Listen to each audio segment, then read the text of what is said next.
to the show. If you're new here, I'm Max. This is the RHMax channel where we try to talk about Richard Hart type stuff. There's a lot of products in the ecosystem. It's funny they kind of started that way, and now I'm wearing Hedron shirts and stuff. What's up? What's up? Still in the ecosystem. It still counts. It still works. Okay. Yeah, this is it's gonna be a good one. I think 100% time is the weekend stream we've been doing for a while.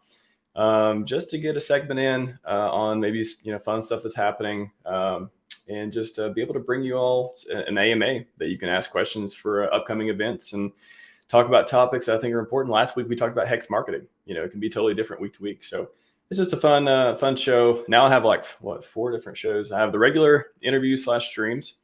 I have 100% uptime weekend streams. I have the AMA plus open mic. I've done that a couple times. Very successful so far. Knock on wood, going very well. Where it's just share the StreamYard link. People come on. 0 spam so far. Again, knock on wood. Knock on wood. Don't know if I'll always be that lucky, but yeah, a few different shows here. So pretty cool. Appreciate that, Pac-Man. Killing shirt. Killing the haters. Also speaking of haters. Beverage of the week. Tears of Tex haters. Cheers out there. Anyone? I got a new cup coming, by the way, and a new shirt actually. So that'll be fun. Whenever it comes in, I'll debut it. Say hi to the chat real quick. Red Squirrel, what's happening? Oi, mate, what is happening, man? Good to see you. Pac-Man is he's got a lot of news about FTX in here. Maybe we'll talk about that at some point. Pac-Man's very excited. Welcome, Pac-Man. Good to see you. I stubbed my toe. Yeah, it's not yet, but I certainly hope we get to that point. We're getting there. It's funny too. I just wanted to say crypto. I was thinking about this morning. Crypto communities. I know it looks like I'm in a swimming pool right now, but pay attention. Okay. Crypto communities that talk about financial freedom. Are there other ones? Everyone, if you're into, I'm not hating on any other communities or anything. I'm just saying like that's, if you zoom out for a minute, that feels special for the HEX community, PulseChain community, Richard Hart, Win community. It's not about getting rich quick. It's not about just pump and dump. It's not about, trading and all this stuff. This community is special. It's really about people telling their stories about how they want to retire, own their own time, do everything they want to do because they're able to generate passive income or generate, a lump sum of income they can invest further and just be the best version of themselves. That's why I'm in it. I see it all over the community as well. And I think it's really special. So I just wanted to give a shout out to everyone in here who is in it for financial freedom, who is not in it to just go buy Lambos and then waste all your money and then come back for the next bull run. That's going to happen. A lot of people are going to do that. But I really I can appreciate the health, happiness, wisdom, wealth crowd who is really here. They're on a mission. A lot of us are on a mission. And I'm glad to Jerry, I'm glad to be here with people who like Red Bull as well. I'll say that. Freedom, baby. Hendrick. So that's my intro. That's my interlude. Before we get into it, nope, not going to do anything else before. Just kidding. Blue Bum, welcome to the show. Boom, pow pow. See, I tried to throw a surprise in there like that. Beautiful, man. You got me. Yeah, I was waiting. I suddenly relaxed for a bit. I know. I do it sometimes. I'll see who's in the green room, and I'm like, are they paying attention? Nope. Bam, you're in. You're live. You're on TV right now. Yeah. Anyways, welcome, man. Welcome. It's not GIF, everyone. It's not GIF. You know who else is not GIF? Crypto Sloth. I am not GIF. I do not have a suit of a goatee. He is. I remember, it just reminds me of like maybe it's been a long time, 10 to 15 years ago, when Fall Out Boy, the band Fall Out Boy, broke up. And this is when Twitter was new too. And I remember the tweets. Some person from the band said like, I am no longer in, the band. I'm no longer in Fall Out Boy. And then everyone started, it was like a meme. It became like one of the first early memes. Like everyone's like, I'm also not in Fall Out Boy. I'm also not in the band. Anyways, it just reminded me, I am not Gifford. I am also not Gifford. Yes. Yeah, I hope you're in the chat though, man. Hope you're in the chat, soaking up this knowledge. Maybe you'll learn something you don't already know. Probably not. You're pretty smart though. Great chat today. DAP FOMO. I like that name. Delayed gratification is key. That's true. DAP FOMO was listening to my spiel there for a moment. Gentlemen, we got a lot to get to though. We got this doc has been sitting for about 3 weeks now with limited updates. But I think initially our ideals still reign true. Everything that we want to talk about is still relevant. And I mean, I think the biggest thing that has changed since has been Poly has now launched. That's open water. Didn't even know about that until like 2 days ago when Dipcatcher's like, hey, do you know about water on stream? I'm like, I did not know that. I thought I would tweet pretty hard, but apparently I don't tweet that hard. And then let's see what else has changed. Yeah, I mean, Blue Bum had a bunch of really cool tweet storms about some really valuable information that I think we want to go over too. So I don't know what has in the last 3 weeks. Let's maybe start with like a view of the landscape of the Hedron ecosystem. What has anything big changed? Like anything that you were thinking 3 or 4 weeks ago where we're like, this may be different than I thought today. Yeah. Anybody got anything? Not really. I mean, we're just waiting for the auctions at this point. Everything's pretty much the same. I've been impressed with how many HSIs or like the volume of T-shares that have been consistently been put through the liquidation auctions, like the ICOSA buyback system every day. Like I think we're going to talk about the hexmodel.com later on, but when we go, we can look and that's see, a new like, thing. There we go.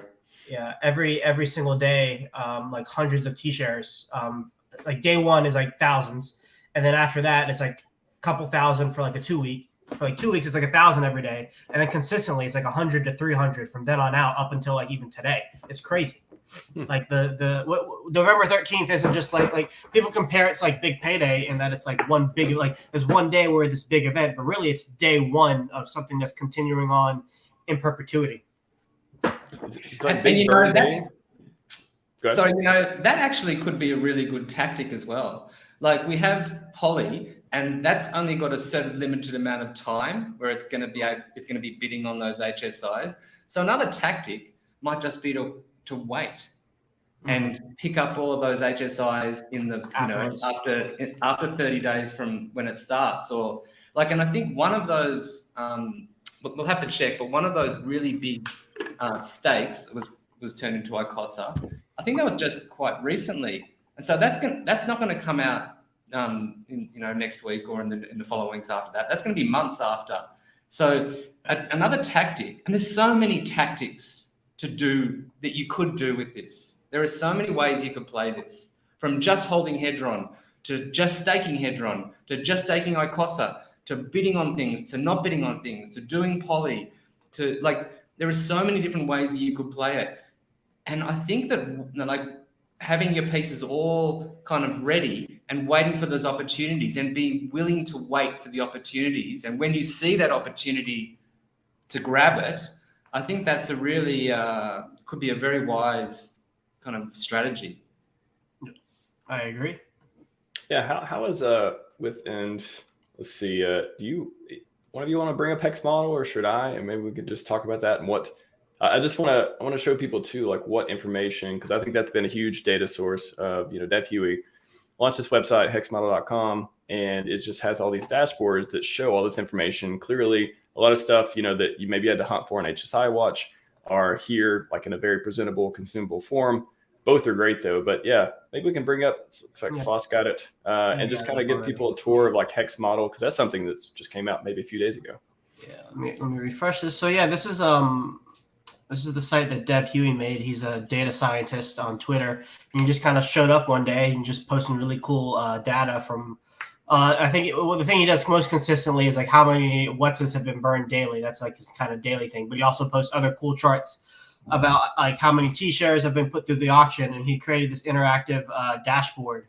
Well, I haven't seen all of this stuff yet. I haven't gone through all of this quite yet, but basically right here is you can just see how many T-shares are going to be going through the auction, or how many T-shares were sold each day to the liquidation auction. And there's a whole bunch of filtering options. And then like all these, you can like say like, okay, maybe I want like T-shares staked HEX between like 1 to 4,200,000 HEX. And I want only 555s, and I want it with a 10x launch bonus. Like you can start filtering through and seeing if there are any HSIs that meet specific parameters that you're specifically looking for ones that you might want to bid on and try to win. So like all of these are HSIs with between 100 and 4.2 million hex, and they all have a 10x bonus on them. And then you'll be able to see like the date that the bidding is going to start. So some of these are coming up. A lot of these are on November 13th. Let me zoom in and see if you can see. Yeah. But the thing that I liked is this tab right here, the sell date. You can just quickly run. Whoa. Yeah, you can just quickly run through. And so this was the first day that people were able to sell to the liquidation auction. And you'll see it's like 1 point. Is that the first day? Oh, I think I still have it all. I got to update all of this. Make all of this. There we go.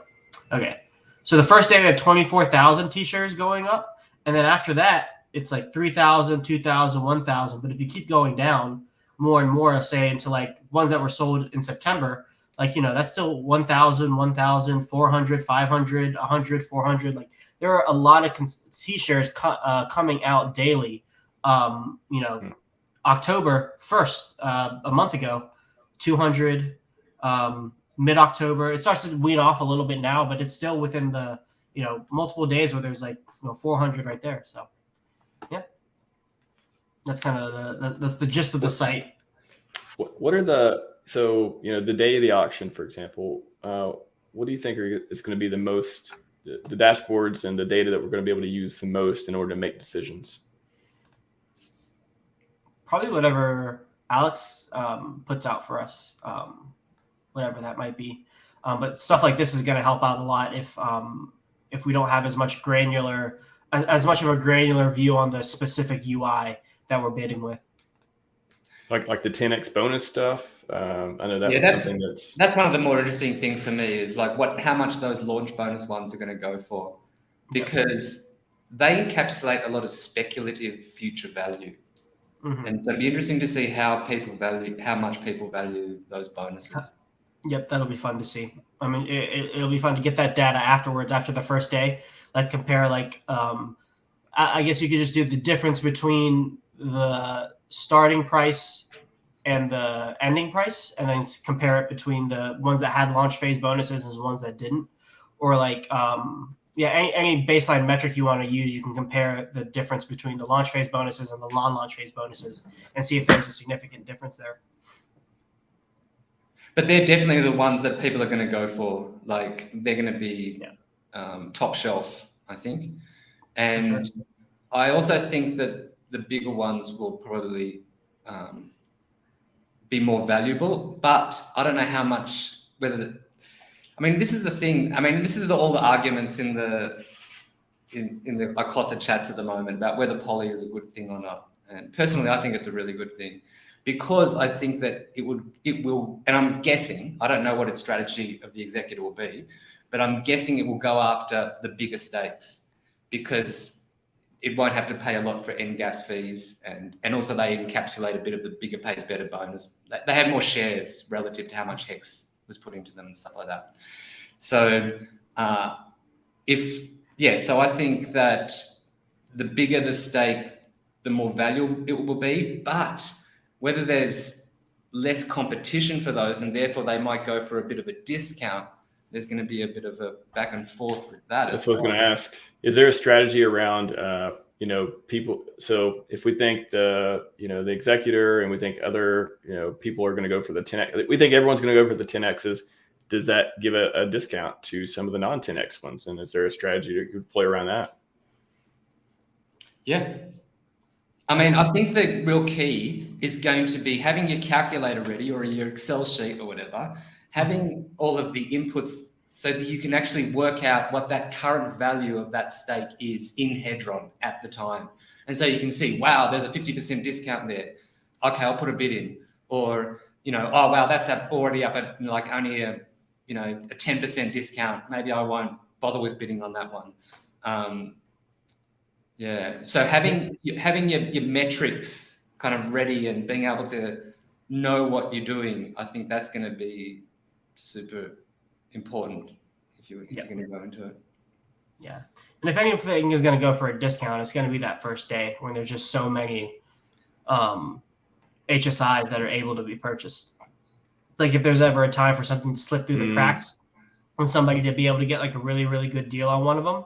I mean, the first day is probably the best opportunity because there's going to be so much chaos. I guess you could flip that and say maybe like 3, 4, 5 months when less people are paying attention to it too. But that'll be like also relative to like the volume, because if there's like 5 stakes there, all you need is like 5 people paying attention to them for them. Yeah, that's going to bid the price up, hey? Yeah. Is it? I was talking to Dip Kutcher the other day, and he hinted that like one strategy could be to like flood the network with transactions. Like, isn't some like Zen thing? Well, this is the other thing. This is the other thing. Like Zen NFT or whatever is going to come out, and I haven't dove too deeply into it, but from the sounds of it, it could spike the Ethereum gas prices. And so if that happens, like that puts a big disadvantage to the lower level players, because they're going to have to. Or maybe it's, like maybe you do it and other people are less likely to come in over you as well. So, well, you said it's starting the same day because the auctions run for 24 hours, right? So is there like a timing thing where maybe the gas spikes for, the first 12, 18 hours, and then, okay, your only chance of actually getting one of these is the last, hour or two? Maybe what you do is you're just like, if you had a whole lot of things you're going to win, then you just start minting all of those Zen NFTs or whatever. I don't even know how it works, but like and then you start spiking the gas prices for just that 5-minute period, so that people are not going to want to. I mean, I suppose it's a tactic. It's a pretty risky tactic for all of that kind of stuff, though, isn't it?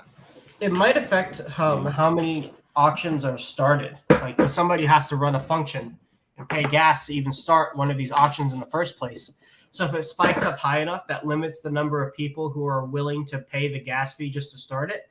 Now, of course, if the gas fee is high, there's incentive to start it because there's a chance that you might actually win it.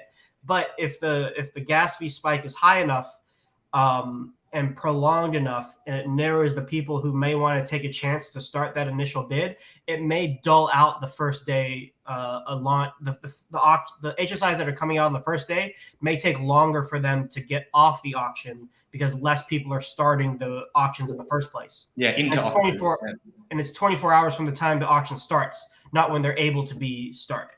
Yeah. And water too. You can donate ETH, you mint water, and that ETH can go to the executor to maybe deploy some strategies. So it'd be funny if maybe Zen for the first day or so, and then how many days is this? Are like a bunch of them up for sale? I know the first day's got a whole lot, but like was it the whole week or something? Sorry, say that again. Or we can look on Hex Model. We can look on Hex, like who is it showing on Hex Model? How many are coming up each day? Yeah. Is it like, because I know there's a whole, like the most of them are on the first day, and then there's maybe a few hundred or so the next few days. Yeah, but it's still there's still consistently plenty coming out for a long time. Well, okay. I don't see an option right out, at least at the top of just looking for number of HSIs. Everything's sorted by T-shares, like how many T-shares. Most of the metrics are by like the volume of T-shares, not the volume of HSIs. But Huey, you hear that? I'm sure there's a way to do it. Like the other thing that might happen, like last time Gifford and I came on your show, beforehand we were in Telegram talking about all of what we're going to do and what we're going to say on the show and blah, blah, blah. And we kind of realized, oh, wow, the play here for the HEX whale is to pump the HEX price and then hold on to their Hedron, because that burns a whole lot of Hedron. Mm-hmm. Even suppress the Hedron price potentially. And then right after that, I don't know if it was just coincidence or that they listened, like the God whale listened to us or whatever it was, but we saw that HEX pump straight after that. And I think it was God whale, and he staked a whole lot of Hedron as well. So I don't know if he's going to be part of it, because I think all of his Hedron is staked. He could just mint more for whenever he wants. He probably still has plenty of mintable now. But, maybe he was trying to pump the HEX price for these auctions. And other whales, will they try to pump the HEX price for the auctions? It adds another factor in, like maybe the best play is is to hold a bit of HEX and then swap it for Hedron and HEX. You know, like there's so many ways you can play this. Oh, I found the answer to the last question. So the first day there's 2,546 HSIs. Okay. And then the second day it drops to 450. So the number of HSIs drops pretty drastically. But yeah, Blue's so right. The number of games that can be played both by the average user and the whale is near infinite. Well, what is the difference too? I mean, if you got, you know, thousands of HSIs and then you got hundreds, does the strategy change? Is it like what changes, I guess, after the first day? But it really depends on the HEX and the Hedron prices. So what if they do try to pump the HEX price for these auctions, and that happens for a few days, but then HEX starts dipping, and then because all of this Hedron is being burnt, Hedron starts pumping, and people want to get more for whatever. Then all of a sudden that it changes. Like you could pay like you're getting an even better bargain later on if you just wait a week. Yeah. Well, Hedron is not pumping right now. You think people are just waiting? Yeah, I think people have their positions. I mean, I'm guessing. I think people have, because we've known about this for 3 months. So people have been, if they want to get Hedron positions, they've been dollar cost averaging in. And now's the time when they're kind of probably their bags are full and they're waiting for what happens. And that's my guess as to why the Hedron price kind of slowed down a bit as well. Maybe some of the big players already have their bags, but I would still think that, I mean, especially with Poly coming up, that's going to, you know, what you would think. I mean, what Poly's got another few days for the swap and all that. That's some buy pressure, I imagine. Or it's just some swap bag pressure. I guess it doesn't have to be buy pressure. It could just be, you know, people already got their bags, like you said. Interesting. Question from Doug here. What's Poly's policy of just hodling the HSIs going in to do the game? Yeah, Poly, what they do is they get a whole lot of Hedron.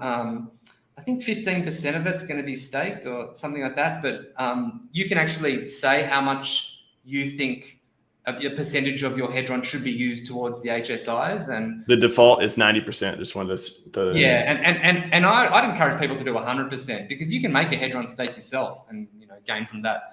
Like I think the value is going to be in getting HSIs at a discount. Because if you think about it, like Poly is very similar to Maxi in that but it could be even better value because let's say like on average, they get it at a 70% discount, at a 30% discount. So they get it at 70% of its worth value. That extra 30% of value is the intrinsic value of the Poly.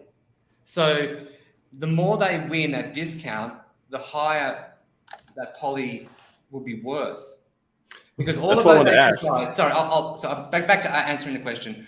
All of those HSIs that they win, what they do is they mint as the Hedron up until then from all of those stakes. All of that Hedron plus any leftover Hedron gets put in as a Hedron stake. And then those HSIs are held for 15 years. And at the end of 15 years, all of the rest of the Hedron is minted from them. And then the stakes are ended. And so people get HEX, Hedron, and ICOSA because the Hedron staking pool earns ICOSA. So you're getting 3 tokens at the end of it. And that's pretty much how it works. Well, I like that description because what Poly's really brought to the forefront is like the value of Hedron, and that from this one token, you can get HEX, you can get more Hedron, and you can get ICOSA from it. And then like because of the way Poly works as like a derivative, it's like because you've abstracted that, gone through, you've created like another layer, abstracted above another layer. You can put in that one token, and then at the same time, at the end of it, receive all 3 of the tokens that are kind of supporting the value of the Hedron token. And now the risk with that is that you don't have, like, if you're doing that because you want to have one of the reasons you're doing that is because you want to have liquidity. Whereas if you were holding that HSI stake, you would have the option of selling it on OpenSea and paying a bit of a commission to someone for that transfer or whatever. Or what you could do is, if it's in a ERC20 like Poly, you could just sell a little bit of it at a time. But if you did want to sell it a large amount at some point, you can't be sure that it will have the liquidity that you will want for the price that you want at that time. And that's what we've seen with, like their perpetuals and Maxi to a lesser extent. Like Maxi's pretty much been a premium the whole time. But that also, and that's it. Yeah. Well, Blue, you were talking about price for Poly a couple minutes ago, and that's something that I've struggled to wrap my head around. How do you evaluate? Is Poly more like Hedron? Is Poly more like Icosa? Like, is it gonna follow some, the price of something, or is it gonna just be able to go up and down? Is it, volatility and stuff? And then the staking part of it too, that plays a little bit into it. Is it better for the price of Poly that 50% is staked versus, and then 50% used for the auctions, or only 10% is staked, or nothing, or no stakes? Like, I don't think there's a really big. I don't think there's a really big. Am I on? Yeah. I don't think there's a really big advantage in pooled Hedron staking. Like, the gas fees isn't anything significant on that. Yeah, and it's like, you get a bit of more of a bonus at the end when you end the stake or whatever, if it's a really large one. But yeah, I don't see that. I think the value is going to be really in getting HSIs at a discount. And if the executor can do that, then that's going to be make Poly quite valuable, because Poly will have its intrinsic value. Thanks, Nomad, for correcting me on fair value to intrinsic value. Its intrinsic value will be, how much HEX is there, which is you're earning yield every day at the max amount of yield, because they're all 555 stakes. It's going to have the Hedron all locked up, and the Hedron that those stakes are able to mint as the days go by. And it's also going to have whatever Icosa it's earning from the Hedron stake. So you have to take all of those three things into account to come up with its intrinsic value. Okay. And taking those into account, have you all figured out like how to, will it be pretty, do you think it'll be pretty volatile? Do you think it'll be, tracking the price of a T-share? Not exactly, but, in that sense, the way Icosa does and stuff.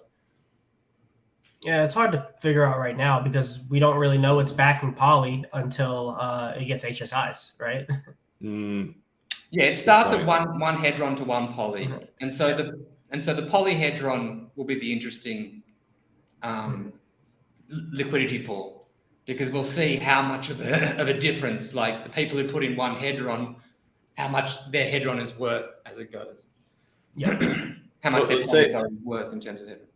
Well, let's say two sides or two paths forward. Let's say the executor gets a great deal, gets a bunch of discounts on a bunch of HSIs, and they eventually own, I don't know, like 500 or 1,000 HSIs, which that should go up over time. Maybe they could own, I guess. I don't think they'll do that much. I'm guessing that they're going to go for the bigger ones, and so they'll probably only have a handful. That's right. Well, they had talked about going. Let's look at how much Hedron they're getting as well, and how much these stakes are worth. Mm-hmm. Like, well, they got 300 billion now, so maybe they get a trillion by the end, mm-hmm. if that. It's 9 days away or something until it ends. Yeah. And then there'll probably one more spike in exchanges, probably at the very end for people who just have been waiting. But yeah, I could see it getting to $1 trillion. So let's say they end up owning, I don't know, 100 huge HSIs, and then that's one path, and the other path is they own they only bid on 10 and they win 10. How would that affect the price based on what they're backed by? Sorry, say that again. I didn't quite understand that. So let's say there's two futures for the executor with HSI auctions. One future is they're very successful. They get a bunch of discounted HSIs. They end up winning 100 big ones.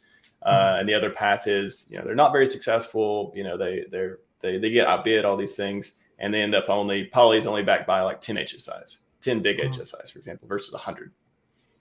What would be the price? How would that affect the price and the backing and all that?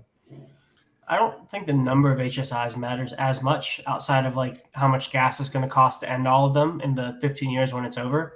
It's just like the number of T-shares that they have. I think that's the part.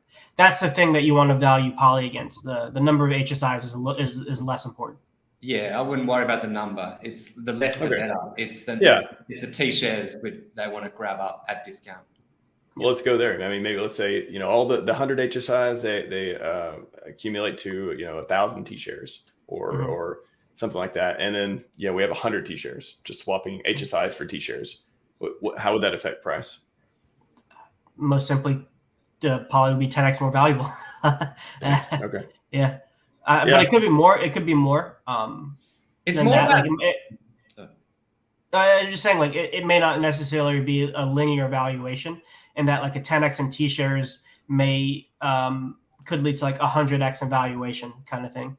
Like, it's not a linear curve. It could be like an exponential curve for how much it's valuated, because it's like the more T-shares it has that are in there, the less accessible that volume of T-shares is for an individual person. So if people want exposure to a large number of T-shares, then that's one option to do it. And so people just like, I can only get 5 T-shares, but if I can buy this other token that has exposure to 1,000 T-shares, maybe they're more likely to go that way than doing the T-shares themselves. I don't know, just off the top of my head on like how it could be nonlinear.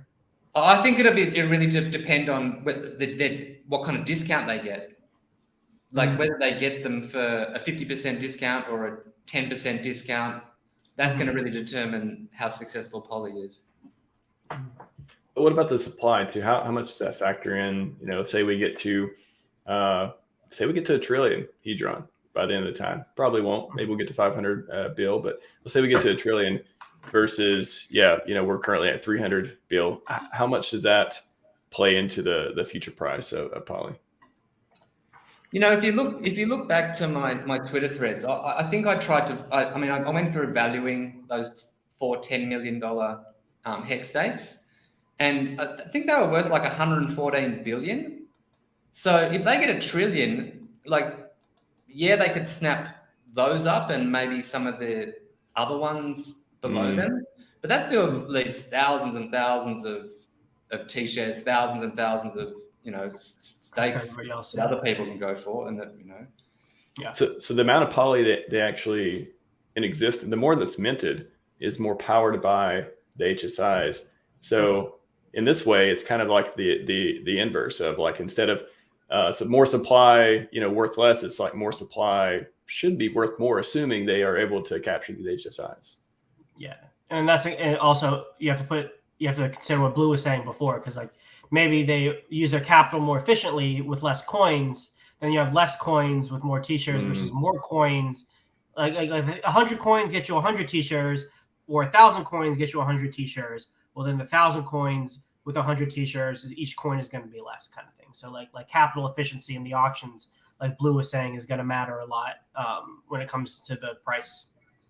I'm also just thinking now, I wonder, like, if you were in the auctions and you were bidding for one of those bigger ones, and then you had the executor, do we know the executor's address that they're bidding from? I guess it would just be from the... We'll probably find out once it starts. Contract, hey? So then if if you're bidding and then that the poly, which has this massive bag, has come in over you, you can probably going to be a little less reluctant to get into competition with it. Like, you might want to push it up so that it spends more than just getting a super discount. But you might also just go, well, no, I'll never be able to compete with him, so I'm not even going to bid. Mm-hmm. And here's another thing to consider. The poly executor, or like the poly ecosystem, or the people who are pulling into poly, like, they can actually afford to pay more for these HSIs than the normal person, because they're de facto waiting until the end of the stakes they're not going to recycle them or do anything with the stakes. So they can afford to pay a little bit more because they're pulling the gas fees they're distributing the gas fees among everybody. So because of that distribution of the gas fee, they've taken that risk away, and they can afford to pay a little bit more because probably the payout in the end will be more substantial. Does that make sense? Yeah. Yeah, I mean, it's like someone hanging on to things now. They don't need to. They're not worried about the future gas costs either. I mean, just the trustless pooling of it.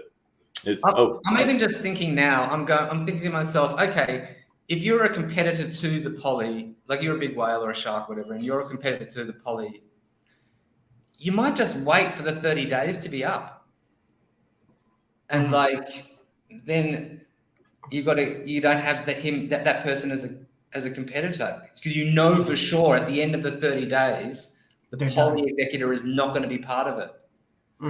So maybe you just start buying those other HSIs that are coming out in the weeks after. Yeah, there'll probably be people that like pseudo compete with it though, because I don't think people would let the poly address get all of the HSIs for the minimum bid, you know? Oh, definitely not. They'll bid them up to a certain extent, but how much do they bid them up? Like that. They'll be less aggressive. Do you say 80% of the stake's intrinsic value? Well, I don't even know if well, I guess it depends on how many people or how many entities are controlling the executor functions. Because it's like, if it's one person, then it'd be really hard for them to keep up with 2,000 plus HSIs on that first day, you know? Okay. So and then add in this. Yeah. Poly is also launched on ETW and ETF. So that executor is going to be bidding across 3 chains. Do we know that for sure now? Because I asked Dipcatcher a couple of days ago and he wasn't sure. But okay, that's good. Yeah, it's deployed. Wow. So wouldn't the optimal game theory here be, if we know the executor is going to be doing this for 30 days, would be just to swap for poly and not be super aggressive bidding on stuff. Make sure they don't go for the minimum, but like make sure you don't save after 30 days for your aggressive bidding techniques. And then after 30 days, just go back to normal and just get the HSIs that way. Would that be the best strategy for the average person? It could be. Yeah. Look, I think the best strategy for the average person, because there are so many unknowns here, that the best strategy is to not have only one strategy. It's to really kind of like have some Hedron staked, have some Hedron liquid, have some HEX liquid, have your ICOSA state. Be aware to be able to maybe mint some more Hedron if you do see a deal, and you can quickly just mint some more and then grab one of the HSIs that looks like it's going for really cheap, or at least bid on it. Even water is like, I know it's crazy, but it's kind of an interesting tokenomic model. Like, even though it's ridiculous, but who knows the crypto space is ridiculous though, and like, I wouldn't be surprised if weird stuff happens with water. I don't know, just like what? There's the Pickle Rick token is flashing on mine right now. You want to remember Rick's Pickle Rick's token? That was a token a few years ago. Yeah, and it did wildly well. So maybe like we see meme coins pump. We see meme coins do well all the time. It's crazy to me. Like, I don't see there's such little value in meme coins, but like it's like a tipping meme coin. It's like a I proof of tipping, or proof of, it's not almost sacrifice, but proof of it's a weird little niche. But the thing is, we know that its emission schedule, and its emission schedule is so short. So short and so clear, that I wouldn't be surprised if like people kind of like try to play that game. Yeah. So one more thing on price too. Let's say, day one, they're not very successful at getting a lot of the big HSIs for whatever reason, but a few days later, Poly's being traded, all this stuff. And then a few days later, they get some massive HSIs, some big ones. That could cause volatility in the price, right? Because all of a sudden it's being backed by a lot more stuff.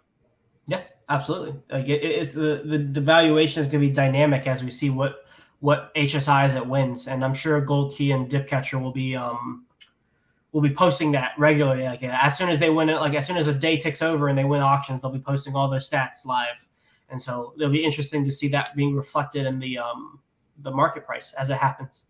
Well, if you're trading poly, wouldn't that be your strategy? You'd just be like, okay, let me see which agent. Oh, they just won a huge one. Okay, I know price is going to go up.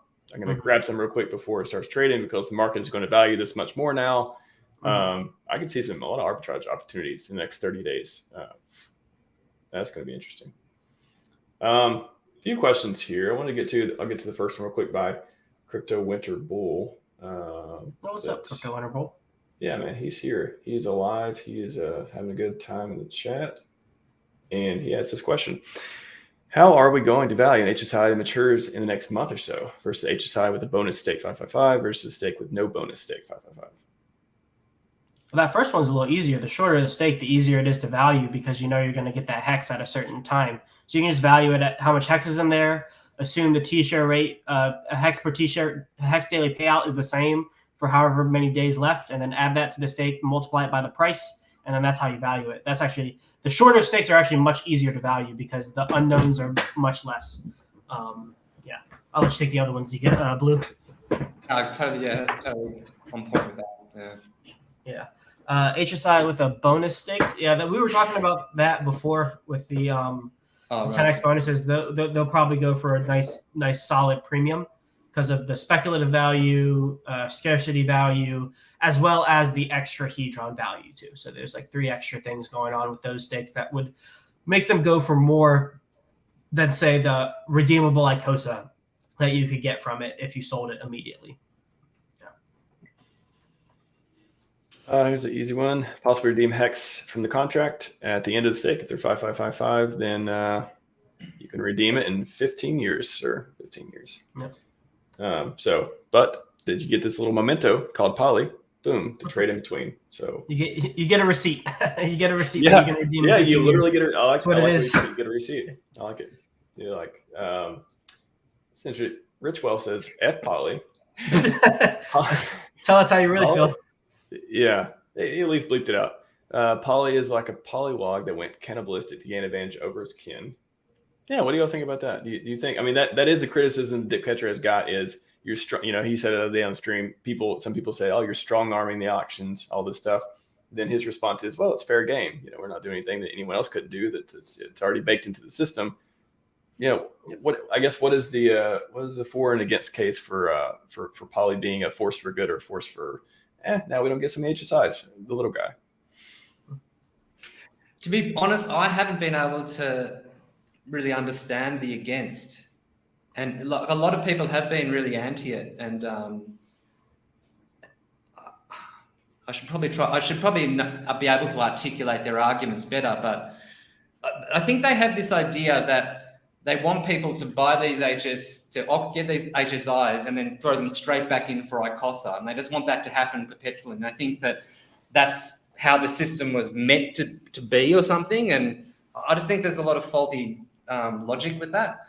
So I don't really get the big hate on Poly. I'm probably not the best person to articulate their arguments.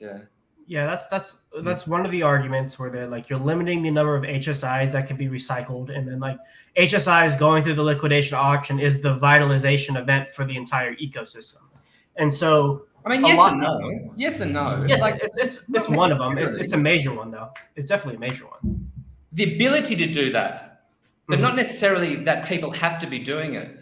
Like what we want is people to be able to be actually borrow real money for it, you know, like from these stakes. And that's what if they... And that's the original one. Yeah. We don't even really want people to get liquidated, do we? But it's like just the ability to do it like fires the system, not necessarily that you have to do it, you know?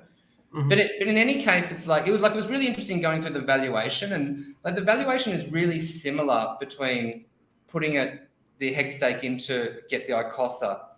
And so what you're really betting on when you're doing that is the long-term value of holding a HEX stake versus the long-term value of getting ICOSA. And I mean, what are they doing with that ICOSA? Are they staking it, or are they just turning it into USDC? Like, it really depends on what they do with that ICOSA. But let's say that people play the game of just getting it in ICOSA and staking it more.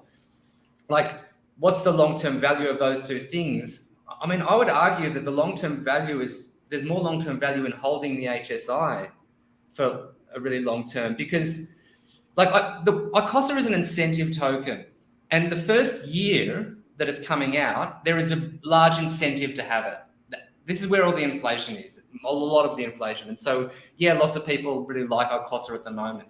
But after that year ends and there's a lot less yield coming out for ICOSA, it's going to depend on other tokenomics to maintain its value.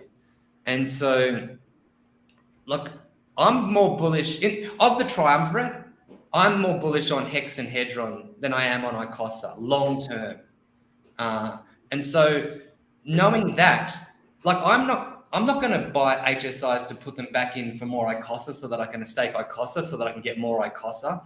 Like, yeah, I'll do that for a while, and I did that on day one or whatever. But long term, I mean, maybe people will be attracted to that as a mechanic, but I just think that holding the HSI is probably going to be more valuable in 4, 5, 6, 9, 10, 15 years.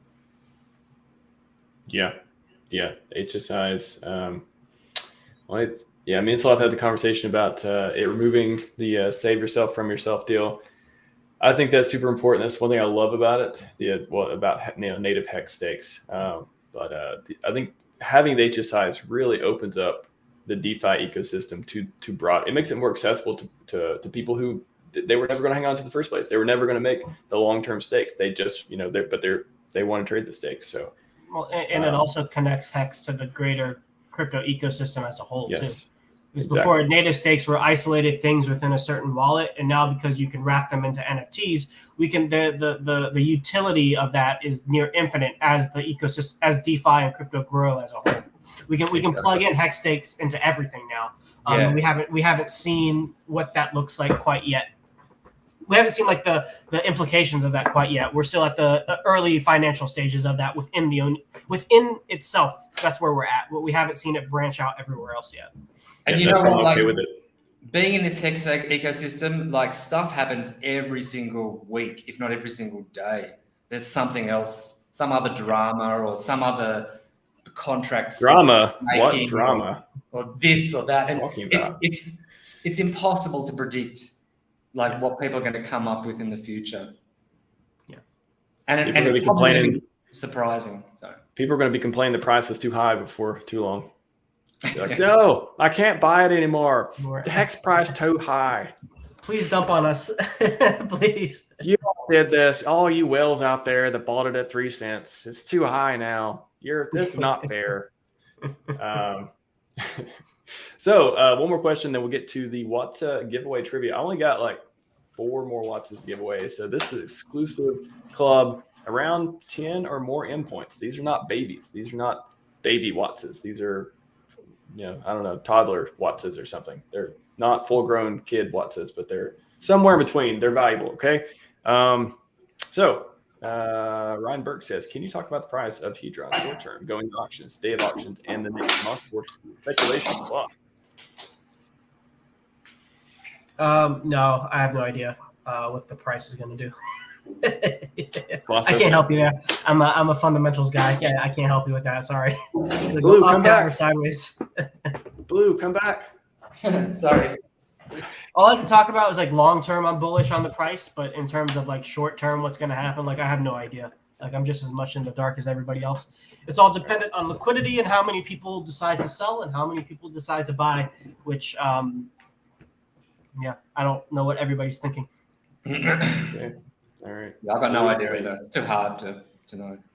All right. Ryan, sorry. We got a bunch of no ideas going on for answers, which is totally fair, actually. I'll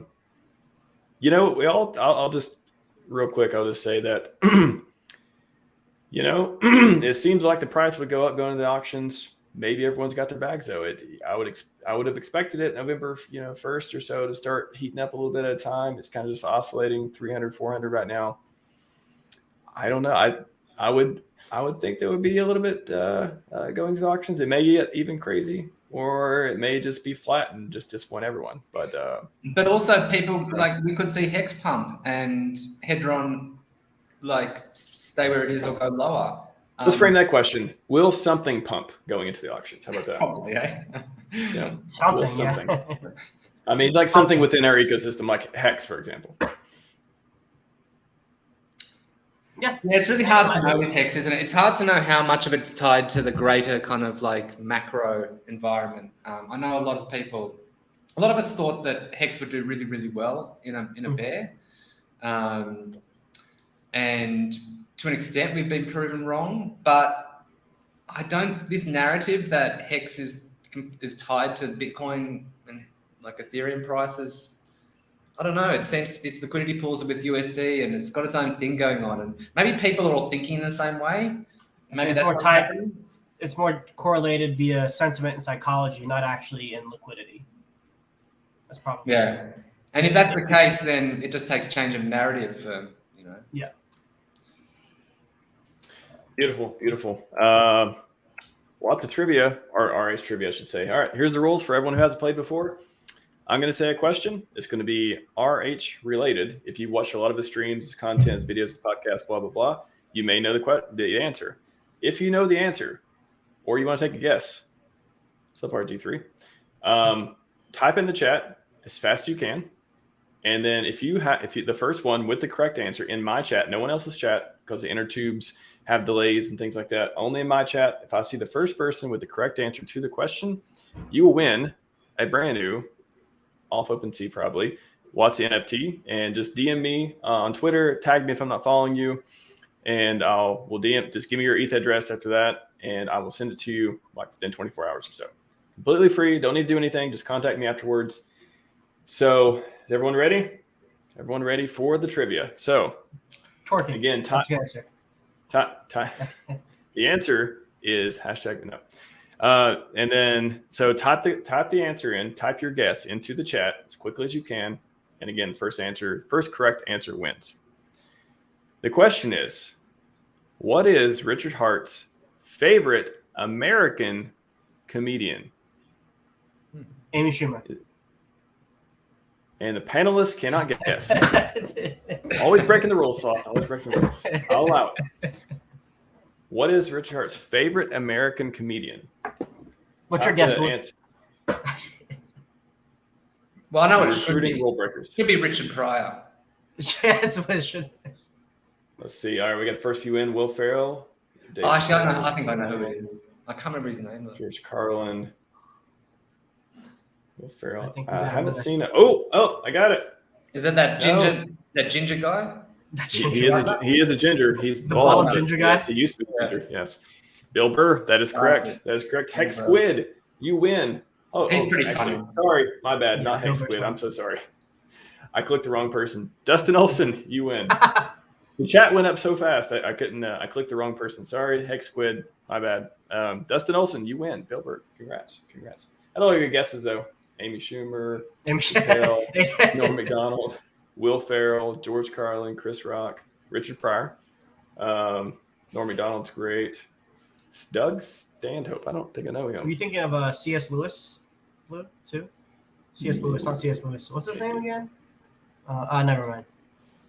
Anyways, Dustin Olson, send me, if I'm not following you, at me on Twitter. Ask me to follow you. Louis C.K. And C.S. Lewis, that's an author. That's an author. Yeah, C.S. Lewis is an author, yeah. Chronicles or something. Yeah. All right, Dustin Olson, send me a tweet, and I will follow you, and then we can communicate. Send me your ETH address, and I will send you a Whatser NFT on the Ethereum 2.0 main chain. No other chains. So, you're welcome. Sorry, Hex Squid.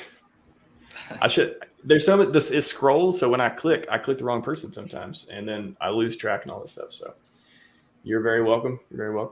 I want my money back. Good thing you can't pay me. Good thing. Isn't that a good thing? Joe Rogan. Yeah, I don't even think of him as a comedian, but he technically is. Yeah, sure. I love Adam Sandler. Adam Sandler's great. A lot of good guesses here. All right, everyone, I'm scrolling up to your questions again, but in the meantime, just looking at the doc. In the Hedron ecosystem, did we cover that? Ceiling and floor prices? Oh yeah, let's do that. Yeah, you want to do that? You want to get in that, Blue? Yeah, because I really dislike the term ceiling for the Hedron one. I understand for the Acosta price that it's a ceiling, because every time it goes above that price, then people can just grab a hex stake, sell it to the contract, and arbor back down. So that makes perfect sense that it's a ceiling. But the Hedron, I'm not sure what you'd call it. It's not even really an arb point. It's more like an incentive point. So at the moment, Hedron is about 16x away from the point. Now that point, what happens at that point? It means that if you get a HEX stake, you can borrow from a 555, only from a 555, Quattro Cinco, you can borrow the amount of Hedron, and that amount of Hedron that you borrow will be worth the same as that stake, right? So I'm just kind of like mentally imagining what's going to happen, and I'm thinking, even when it like Hedron goes like an 8x from here. So let's say you've got $1,000 HEX stake, you can borrow $500 and go and buy another HEX stake, and then borrow $250 and buy another HEX. Like you can do that one or two, 2 or 3 times. And I think people are already going to start doing it at that price, which is only half of that point. At that point, it becomes like very tempting for anyone who has HSIs to start really doing that a lot. And that is leveraging up. And there are risks to that because you have to pay back that Hedron over time. So if you have other stakes that you're minting Hedron from to pay back those, then you can work it out so that you do it in a pretty safe way. Then you're not going to be caught out. But if you've only done that and you don't have any HEX stakes waiting for Hedron to come back, we might see the Hedron price go way above that so that you can get a HEX stake and you can borrow double the amount of money from that. Like that, there's no limit, there's no ceiling to that. That can go up and up and up and up and up. And as it does, it highly incentivizes the HEX price to also come up with it, because if people are leveraging up, they're turning that Hedron into HEX. So I think that as we approach that point, it will slow down the Hedron price increase in terms of HEX as people dump their Hedron for HEX. But at some point, it will just keep going through that. And at that point, that's where like the Hedron just pulls up the HEX price because everyone starts, leveraging up. So I just wanted to, I'm not sure what to call that point, but yeah. I still think it's a ceiling price personally, because when the price is above that point, people can do the same thing that they can do in ICOSA, except instead of selling the stake, they're just borrowing against it, and then they can sell it immediately to profit. So it's like if people are able to profit immediately. No, they can't. They can't sell it because you can't tokenize it if you've got to borrow on it. No, they can sell the Hedron though. So like if the Hedron that's mintable that you can advance upon a stake is like $1,200, but it only costs $1,000 to make the stake, you're above that price that we're talking about. And so people will probably go get the stake, borrow the Hedron, sell the Hedron, and then profit that difference right there. But you've still got a HEX stake with that borrow you have to pay back. Oh, they might not pay it back. Like there's no. But if they don't pay it back, they lose. Yeah, they lose the HEX stake, but that's money they only put in because there was an opportunity to immediately make money, right? Like if I could put $1,000 into HEX and then get $1,200 by just selling Hedron, that $1,000 may not have been something I would have bought HEX with. So I was like, I can just get $200 for free. I'm gonna just go get $200 for free.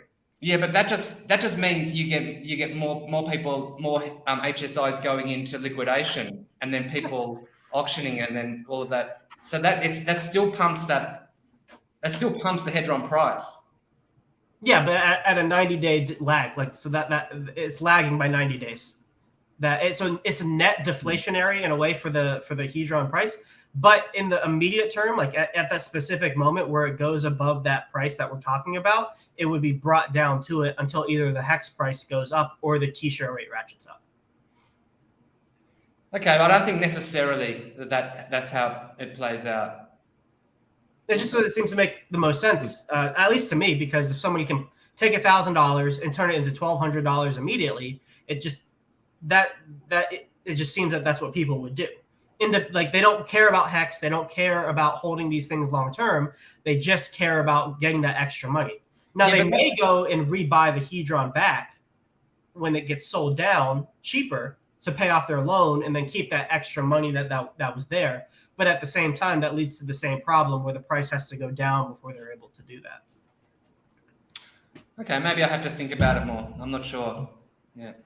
I see what you're saying. I don't disagree with what you're saying, Blue. My point is just that the economics, it's so economically incentive to do that's probably what's going to happen. But that's just going to lock up more and more HEX, which drives the HEX price up, and that raises that ceiling price. And it also then it can go. Then the now you've got a moving ceiling, so it's not a ceiling price. Yeah, the ceiling is moving for. I see you're saying the ceiling is only the ratio of HEX to Hedron. Yeah, the ceiling is dynamic. Yeah, it's not at one place at one time. As the HEX price moves up, it moves up too. I disagree because Hedron has got different tokenomics to HEX, whereas HEX is inflationary, Hedron is disinflationary and deflationary. So at some point, there's going to be, like at some point, the price of Hedron is going to overtake the price of HEX, I think. But like a long, long time into the future. Yeah, and when that happens, it like you says pulls the HEX price up, but it pulls the HEX price up by people taking those by buying HEX, taking the Hedron as using the advancing mechanism to get that Hedron. Presumably they'll sell it, maybe they'll buy HEX to amplify it even quicker, but then that raises the price up, which means the Hedron price needs to meet it before that same positive feedback loop can be met again.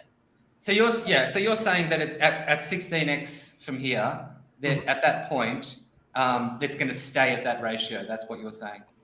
No, not necessarily. It could dump even further by other people selling it from their free. Or it's never going to go above that ratio, is what you're saying. You're saying that it'll go up for a period of time and then it'll get sold down by people either selling it as an indicator to sell because they know this thing is possible, or people buying HEX off the market, taking an advance on it, and immediately profit from it. Yeah, that's what I think what would happen. Okay. Now there is that like if I imagine it going like if I take it to its logical conclusion in a way and like imagine like the most price positive, most magnitude put into like the price up direction, it's like, yeah, that force could be so great that it pulls the HEX price up, which then would pull the Hedron price up, and then they continue to go up together in this kind of like cyclical manner. And so then like I could see how you could take that and be like, that's not a ceiling, but the fundamentals of that like ceiling price is the thing that allows for that dynamic upwards motion to happen. That didn't make that much sense, but that's kind of, I'm trying to get across. No, I see what you're saying. I have to think about it a bit more as to what happens in that scenario. But and then what happens later when we have like so much more HEX in the system and so much less Hedron. Yeah. I mean, these bring us back to the original conversations we were having before even Hedron launched. We haven't had these things haven't been talked about in quite a while, at least publicly. I love the 3 levels ahead thinking. Like that's why you're here. You got to like work out all the stuff at the top, bring it down to the level, give people the information. Well, this is also like why everybody was so excited about Hedron in the first place without ICOSA at all, because all these dynamics that me and Blue were talking about existed even before ICOSA existed. ICOSA just kind of amplified them as well as shortened the time frame for when it was possible to reach these points. Yeah, ICOSA was the jet fuel for Hedron for sure. You must surf. I want to say use unsmurfed. That's why I read it the first time. All excess Hedron staked by Poly for 15 years, price of Hedron will go up. What do you guys think about that? Yep. Well, there's a greater, like pressure, let's say, with less supply. Yeah. Those coins can't be used to sell the price down when it goes up. But any pumping of the Hedron price has already happened for the coins that are going to be staked through the Poly system, if they were bought off the market for that purpose. It just kind of makes me think about earlier, talking about price and how much was staked, 50% versus 10%, all that stuff. So the less staked would be the more they could spend on auctions. That would be good for Poly, but the more staked, the less they spend on auctions would be good for Hedron, right? Like overall, that would be the benefit statement. Probably more that they bid on would be better because the Hedron's being burned, so it's not diluting anybody in the pool, and it's also generating it's also generating yield for everybody else too. So it kind of equals itself out. Like it's better to have more to get the HSIs that get burning. Okay, more Hedron burning versus Hedron staked. Yeah, that's an interesting dynamic. Hedron burned versus Hedron staked. Which one is better for price too? Oh, okay. I mean, it's complicated because like the burnt Hedron is like squeezing a balloon, and that economic energy comes out in ICOSA yield, and it comes out across 3 different pools that have all had very different. Like especially the Whatser is very different from the other 2. Yeah, we haven't talked about that yet. We haven't talked about Whatser yet. Yeah. The auctions are good for ICOSA too. That's a great point to bring up because the yield. Yeah, how many? Poly is good for there. Do you guys think a lot of Whatsers are going to get burned after those first couple of days of the auctions when we get a bunch of Hedron burned? So what set it up, like frame it where why would it? What is the case for it getting burned versus not? Like what would need to happen? A ton of Hedron gets burned. The Whatser pool hasn't been diluted. Anybody who's been in the Whatser pool, or let me frame it a different way. All the Whatser NFTs have not been diluted at all since the pool has ended, while the Hedron and ICOSA pools have been diluted since the Whatser pools have ended. Therefore, each Whatser NFT is going to get a significantly higher percentage of yield versus those who hadn't been adding to their stakes. So we got an initial big percentage bump the first day, and then now we're about to get a lot of ICOSA distributed to all of these NFTs every single day starting November 13th, which increases the likelihood somebody's going to pull the trigger to redeem the value out of those NFTs, which then that's a positive feedback loop in of itself, because then everybody else gets more yield. More yield means higher value, which means more people are incentivized to then burn it because they want to redeem that underlying value, which then does the same thing over again. So like it's going to keep folding in of itself until you get to that final group of diamond-handed people that are like in the thing for the long haul, and then it tests that diamond hands over and over every single day as more and more yield is distributed, and then you start to see people crack off from there, amplifying everybody else's yield within there. It's like a pressure-induced diamond. It's like continuously putting pressure on people who say they have diamond hands, and then as soon as somebody says I don't have diamond hands, it increases that pressure even more. Well, why would anyone? So if ICOSA essentially tracks the HEX price in a way, why would anyone sell T-share price? Or T-share price, but yeah, it tracks it. So, but like, why would anyone sell it why would anyone sell the Watsas to get the ICOSA until the ICOSA price is going like crazy, which means everything else is going like crazy? It's temptation, isn't it? Eventually it gets worth so much that it's like, holy shit, I'm holding this bloody NFT, which is worth this crap ton of money. But that wouldn't be until the next bull run or so, right? Or the mini bull run we may get when PulseChain launches. Like, why would anyone sell it at today's prices, even if it doubled? Why would you sell so many tokens? The NFT you can't get anymore? Well, at the moment, they're going for about 3x or 4x of what they originally bought for. And how much is it? How much yield have we got?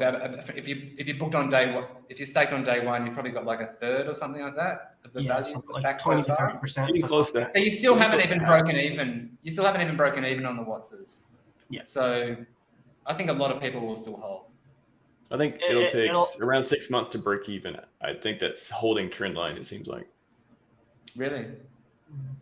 So far, I mean, it's been, 2 months, and we're at 30, 40%, somewhere through there. But that also, the loop I was describing, also kind of, the pressure is relieved by people selling that ICOSA, so then the ICOSA price goes down. And so as the ICOSA price goes down, people are less incentivized to burn the NFT. But that in it of itself is offset by the increased yield. So there's like a dynamic there. And there's we're going to have to be set. Yeah. You know what we're going to see? We're going to see there's going to be another contract. There's going to be more stuff because like as those Watsers get more and more economic energy, someone's going to find a way that you can borrow on that money, or that's what I'm holding out for. I don't know what they're going to do, but and they're going to in that system, it's going to have to incentivize people somehow to burn the Watsers. There has to be some sort of incentive, I think, built into that. I don't know what people are going to come up with. Probably in the liquidation part of that collateralization protocol, there has to be a chance of liquidation or selling it. Like I could see it being a way where it's like kind of like a liquid loan stability pool kind of thing, where people have like put up a certain number of tokens that have said like, if anybody defaults, then I'll go ahead and buy that what's at whatever rate that they borrowed it at. Yeah. And then that's kind of like how they could do it without burning it necessarily. That's probably how it would work off the top of my head. How can the ICOSA price go down other than ARB opportunities though? I mean, unless there's a whole bunch of ARB opportunities. If it's tracking the T-share rate, how can it go down even if it gets sold a lot? Other than the T-share rate is just the ceiling. The T-share rate is the ceiling. It can go down. People can just dump it for something, and the price will go down. But would it get ARB back up? Isn't that the whole thing? Well, like it'll get at the moment we're seeing it at max demand, because that's why it's at that ceiling price. But in the future, that's not necessarily the case. Like people want to stake it at the moment because of great staking rewards. So that's why they're doing it. But why would the great staking rewards go away though? Like why if the HSI auctions keep coming up, why would the rewards ever go away? Remember that the ICOSA was seeded with all of the Hedron that the SA burned. So for the first year, people are getting much better rewards. After that year ends, it's going to depend on how many HSIs are going through the auctions. That's a good point. What were you saying, Slav? Well, so it is arbitrage when you're selling the ICOSA price down when it gets above the ceiling, but it's technically not arbitrage when you're buying it back up to the ceiling because there's no immediate profit. What it is technically is you're getting more ICOSA off the market than if you were to sell an HSI. So it's like good distinction. So it's like when we're at the ceiling price, whatever base demand there is for ICOSA is split between those who are buying off the market and then is doing it through the HSI buyback mechanism. Smaller players can go on the market due to liquidity context, but larger players have to go through the HSI buyback mechanism because slippage is just going to eat them up and they're not going to get the deal that they want. Now, once the price goes below that ceiling, all of that demand will then flow onto the market because there is a certain number of ICOSA tokens that are available cheaper than what you would be able to do through the HSI buyback option. So like say there was even a whale, say there was only $30,000 worth of ICOSA tokens that are at a discount, but a whale had $100,000 that they wanted to get put into the ICOSA system. They would just take the $30,000, buy it back up to the ceiling, like buy all of the cheap ICOSA that they can get, and then take the other $70,000 and then put it through the HSI buyback mechanism.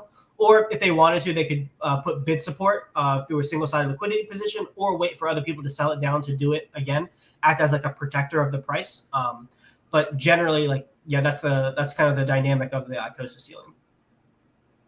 Gotcha. There's really so many tools, hey, and ways you can use this whole system. Mm-hmm. Yep. Well, speaking of going in circles and positive feedback loops or not, Latin American crypto, I'm the only one that sees this going in circles with no new capital coming ecosystem. What do y'all got to say to that? Well, every single Hedron that has been minted has come from a HEX stake. It's been free to mint from a HEX stake. So, yeah. Well, nothing that we talked. It means people aren't selling the HEX. That's what it ultimately means. And so, the new capital hopefully will be coming in to HEX because that's the basis of the value pyramid. And you know, nothing we talked about precludes new capital from coming in. All we've described are the ways in which value moves from each part of the system, and then what other opportunities are available when value moves to one part of the system to the other. And so when you understand all of the parts as a new participant, you can then observe the entire system, see where the value is about to come, and then take your new capital and deploy it efficiently to capture where the value is about to come to. So not only, yes, things are going in circles, but it does it in a way that would, if you're trying to inject new capital, you're able to do it in an efficient manner to gain a greater percentage of the ecosystem. You want circular economics that incentivize people to come in and participate in the game that's being played. It's funny, I was looking at a market the other day, and I was just looking at all of these people in the market buying and selling things. And it's like, if you have a whole group of people and you don't have a way for them to exchange value, then not too much is going to happen. But as soon as you give them a way to fungibly exchange valuable, all of a sudden you get economic activity, and economic activity breeds economic activity. And so with all of these things, it's like, I think it's a little bit short-sighted to think that everyone's just taking from everybody else. It's not a closed system. There is human activity, which kind of makes stuff grow out of that. And that's how I kind of see this system. Like HEX gets more valuable because people are less inclined to sell it. And so then that just kind of feeds itself in terms of value. And yes, it is like Hedron is squeezing Hedron is like, and then it comes out as Icosta. But it's such a brilliantly designed system that I mean, obviously there's capital coming in and out of these systems all the time anyway. And we have no control over that other than, marketing, I suppose. So yeah, it's an interesting question. DHEX, shout out to pulsetube.com, by the way. DHEX says, can we have some alpha on Whatser, please? I know you guys cover a couple things on Whatser. What top of your head? What's some alpha on to Whatser? I got some Whatser alpha. We've been making them with this AI bot called Midjourney, which you do through Discord. And Midjourney have just released their version 4. And Alex was gonna, we have finished all of the images, but it's looking like people are very, very impressed with the images on V4. And so I think that we're working a little bit more on them. I'm excited to see the images for the NFTs. We are all the sloth address will be a real thing. We are all the sloth. That's there's a little never bit going away. There's some sloth NFTs going out in the wild. Sloth, ooh, interesting. RS, some sloth NFT alpha right there. You may see pictures of sloth, and they may trade lower than any other picture. You never know. Yep. Never know. You get some What's at a discount because it has a sloth on it. It's like the TJ Maxx NFTs. You want the sloth ones, baby. You want those. And then you got the V4. Yeah, and I'm excited. Yeah, win pictures, Dev. Win pictures. Need pictures. That'd be good. Doug Griffiths, 100% poly on ETH W and ETH Dev. Keep Hedron for surprise profits. Yeah, what is there a strategy in particular for the Ethereum forks? Probably get a better deal on those forks, honestly, because less people will be paying attention to them. So if you just wanted to accumulate a bunch of HEX on these random chains, that's probably a good way to do it. And so to bid on them, then you switch your network over the portal. Are we getting a new portal, by the way? I thought that was coming before the auctions, or maybe not. Are we still using the old portal? I will use app.icosta.pro, but he's working on having the auctions on that as well as Hedron. But we're still doing Hedron.pro for the... Well, at the moment, it's not workable in Hedron.pro because there's too many of them and it just takes too long to load them all up. That's right. We're all, hoping, not expecting that Alex will come through. We are all waiting for Alex to come through and say, man, that guy is awesome. And Doug, that's a great tactic. That's actually not a bad tactic at all, I think. That's a nice, simple one. 100% poly, and then Hedron for, yeah. I don't know what tactics to do on ETHW and ETHF. How much ETH worth, what is it, about 1% of what stuff is on ETH, or in terms of value? Oh, I don't know. and ETH even less. So you're talking about, pretty kind of like low numbers in terms of value, but which allows you to play more on it. You know what I mean? And you know what? Maybe a tactic for ETHW or ETH Fair is just because the gas prices are so cheap, just to basically open the bidding on every single one that's coming out in the first day or two, and then just leaving it and see what happens. Yeah. And you could just get a whole lot of them for what is it, 1% of what they're actually worth, the first bid, on a one T-share stake, which is 5,555. To start the auction is going to be 5.5 million Hedron. What it's actually worth is, I can't remember now. Well, I worked it all out, but is it about 10% of what it's worth, or 1%? It was something like that. Something smaller, yeah. Security question, real quick. Do you recommend using a VPN and doing crypto-related stuff? Shut up, Sloth. Yes, I do. Sloth does, but as a I've been told I've been a security pro in some circles. I don't use a VPN at home. I don't see why you would, unless you're connecting to a corporate network. Doesn't make any sense to use a retail one. I'm actually, the next security stream I do, I've came across a really good article that talks about this, and I'm going to go through a bunch of stuff on there and how to use a proxy for free and all that stuff. Anyways, my personal opinion is I've never used a retail VPN at home. I only use it traveling and stuff like that. And even then, you're just hiding your IP address. It doesn't make a lot, unless you're literally working from home and you need to connect to the corporate network. That's what you use corporate VPNs for. Retail, yeah, I think it's a fad. I think it's just kind of a scare tactic thing. You don't need to hide your IP. You don't get hacked through your IP address these days. You get hacked through out-of-date browsers and clicking on links and all that stuff. So to me, with security background, I don't think they're very effective. And I would just say, and again, come to my security stream in a few days. I got one set up, and I'll go through the article and all the stuff it talks about. Or search RHMax VPN, and you'll get a couple videos of me talking about it in more detail. But I don't think they're very useful. A lot of people like them. As a security person, I've never used one at home. That's never seen the point. I'm excited. Oh, Tor. There you go. Actually, that's what I was going to say too. Just use Tor. If you want to change your IP address, just use Tor. It's free. It's slow, but that works fine too. I'm excited for I'm excited for your NordVPN sponsorship. If I monetize the channel, I don't think I would pick them. It's just that. You're right. Sorry, Surfshark. Whatever one you actually like. Tor. You know what? I was actually using a Tor and a VPN for a while, and it was just taking way too long for stuff to come up. Well, I mean, that's the thing. You can use it to hide. You need to pay a monthly subscription to hide your IP address. Absolutely not. You can use it.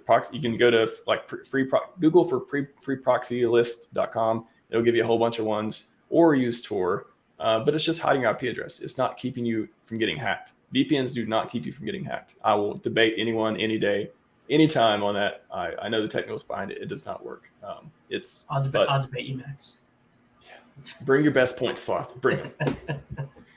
But I have nothing against VPNs. I'm just saying I would not pay monthly for something I can use a proxy server Tor to do, to hide my IP address. I wouldn't pay monthly for that. That's my only thing. Pulse debater. Every time I see that word, I think of something else.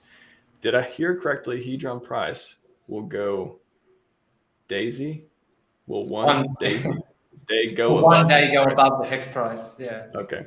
Yeah, I think it will. I think that's inevitable. I think it'll take a long time to play out, but it's just a pure kind of how many tokens there will be. HEX is exponentially inflationary. That's how it replicates. But it's different though. It's weird because HEX inflation is always being paid out into the future. So it is coming out, but nowhere nearly as quickly as people think.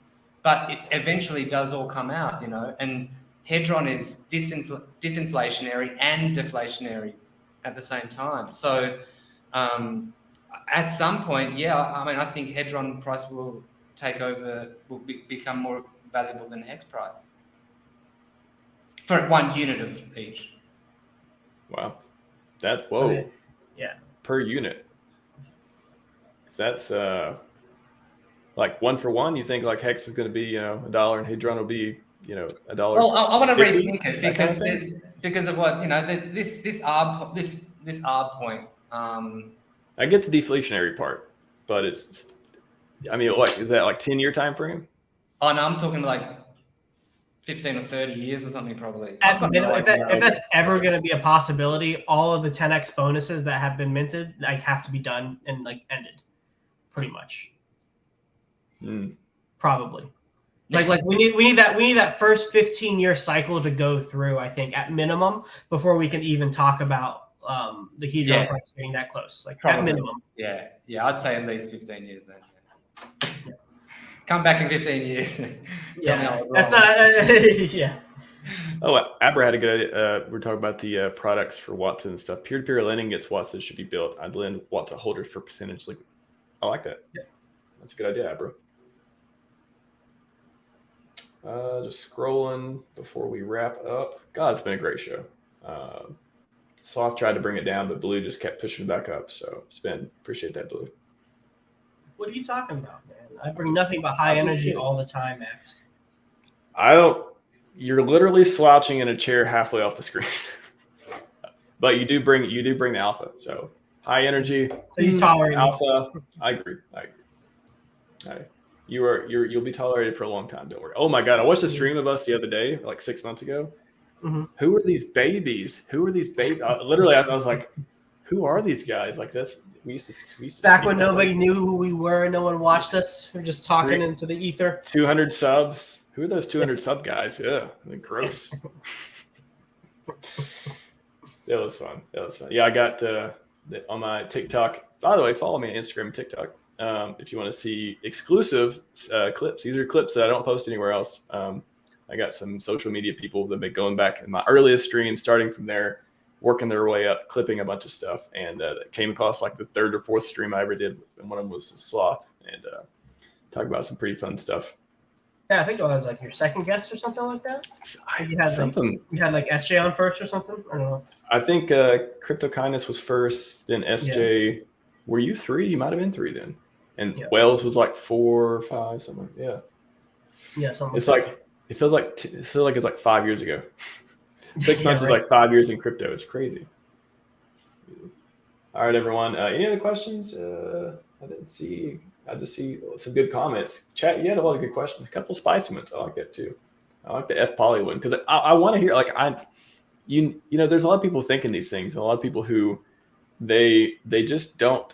They have a position and maybe it's different for everyone else, but like to hear that and then be able to say that, you know, okay, does that make sense or does it not make sense? I think that produces really good information. So if you're opposed to Hedron, if you're opposed to Poly, if you're opposed to whatever, like as long as you have a good reason, bring it up, put it in the chat. We'll talk about it. And we may not agree with you or we may agree with you. I think it's good stuff to talk about.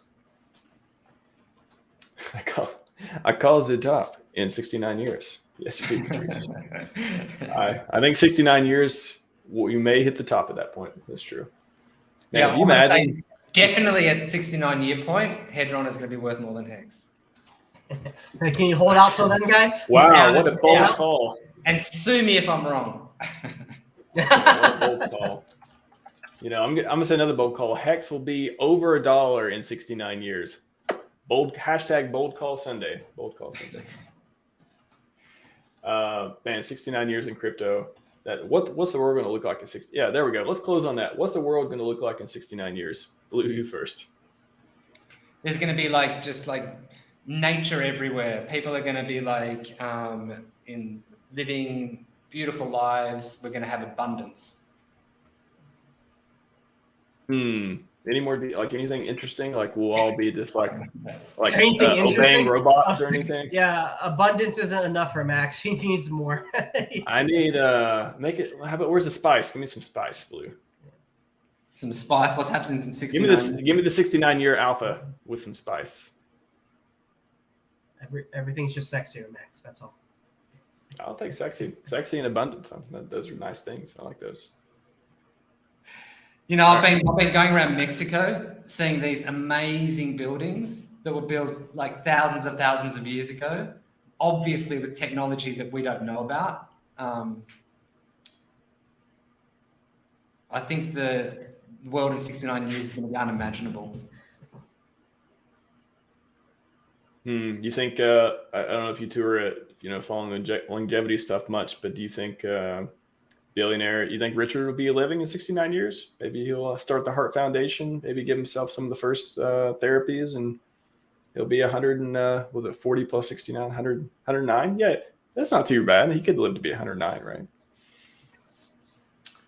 Yeah, I don't think lifespan's going to change too much. If anything, it's going down at the moment. So, I don't think that lifespan, and I don't think you really want it to. I think 100 and 120 years, that's a good innings. We got a pro-death guy here. Pro-death. Move on. Oh God. I mean, it's not about lifespan, right? It's about death gives meaning to life. Why would you want to take away that? Well, you never actually, none of the longevity stuff takes away death. You can always get into an accident, or end it yourself. The shadow that death casts over all of us never really goes away. But if you can increase the quality number of years that you have, maybe we can find a little bit more meaning, or at least sustain that feeling a little longer. Well, I like that position. I like that. I mean, I'm obviously biased, but I like the way you put it, that death's always there. It's not that it goes away. It's just that you're pushing it farther back, or farther away in that way. That's a great. I'll be actually doing a longevity podcast with what's his name? That one guy. I forgot his name. You better learn. Kincaid Honey. No, Kincaid Honey. There we go. You know how many streamers are? You know how many people are in this ecosystem? It's crazy. Yeah, my DMs are just like, whoo, whoo, woo, and they're like, you finally have people. Yeah, finally have people reaching out to you to come on. You don't have to reach out anymore. Yeah, I wouldn't say that, but yeah, there's more than there used to be. I'll say that. There's a really funny comment here. Hold on. Sniff says, "Jesus will return about the place." Sniff. Sniff comes and he says some funny stuff. Appreciate it. I don't think he said one thing the entire. No, he said, "This ain't happening." I don't know what we were talking about, but then Sniff, you have some timely comments. I appreciate it, man. Or Golden Age, I like that too. Anyways, I'm doing a longevity stream or pre-recorded thing with Kincaid Honey here in the next week or so. So we're gonna basically go over the counters to the against longevity argument. So there you go, Blue. Tune in. There you go. You tune in, and you'll get to see all that. We're gonna go over all the Nessus error. I forgot the guy's name, but you'll be old and frail. But no, actually, it'll be health span oriented, or overpopulation, or all these other things. We're gonna go through each one and talk about why that may be a problem, objectively too, why that could be a problem, but how we're gonna solve it. So it's not just this cheerleading for longevity. We're actually gonna be objective with a few things too. So there could be some problems with living a long time for everyone, but technology is supposed to solve it. That's what it's supposed to happen, at least. Anyways, gents, it's been motherfucker. God, I hate when a comment comes up and I click the hide and then I click the next one. End the stream. It's going off now. I'm just kidding. All right, gentlemen, I appreciate. Calm down, Max. It's okay. It's okay, buddy. It's all right. It's exciting times. Chat has been too good today. Too good. I appreciate you all, chat. Thank you for sharing on Twitter. I know a lot of people shared that too, tagging us. That helps other people see it. So I appreciate that. I'll be on tomorrow with if Gerardo gets back to me with Gerardo from Mintra. So we'll talk about Mintra, NFTs. Nice. Talk about look into HEX and all the stuff he's got going on. Busy man, that guy. What are we going out on, Blue? What's your final thoughts? What I've been saying in all the chats, in terms of playing this game, when we teach kids chess, we say get your pieces out onto the board and get them into the center so that you have lots of options. I think that there are going to be lots of opportunities coming up, and to get your pieces on the board is probably the most important thing. And don't ever panic, don't ever FOMO. But if you do see a good opportunity, then grab it. Awesome. What about you, Slav? Everything Blue said. If you're overwhelmed, just stake your Hedron, stake your Icosa, hold on to your Whatser NFTs for dear life. And that's all you really need to do to profit. That yield, at least in the first year, is magnificent. I will say that. Oh, yeah. Seems to be. So, all right, everyone. Again, we're back tomorrow, same time. Yeah, around the same time with Gerardo from Mintra. Stay tuned. Follow these guys at BlueBumIsDemand and at SlothCrypto3 on Twitter, Hit him up on YouTube. Blue Bum, do you have YouTube? I do, but I don't really do much on it. Okay, OnlyFans though. Not yet. It's a private account. We'll get to it next time. Next time we'll talk about OnlyFans. Okay. Next bear market. Next bear. No one wants to be OnlyFans by me. All right. TikTok, anything? I have TikTok and Instagram now. Never thought I'd say that, but I do. So follow me on there at RHMaximus on all 3 platforms. Oh my God, I got on all 3 platforms, right? So cool. Everyone's like, how'd you do that? I'm like, nobody wants to be me, I guess. There you go. Except that motherfucker who keeps using an I for an L. Ugh, has more followers than me too. Very believable. Very believable. Older account and more followers. We probably all bought it though, right? Obviously followers. Yeah, probably bought it. All right, everyone. We are out.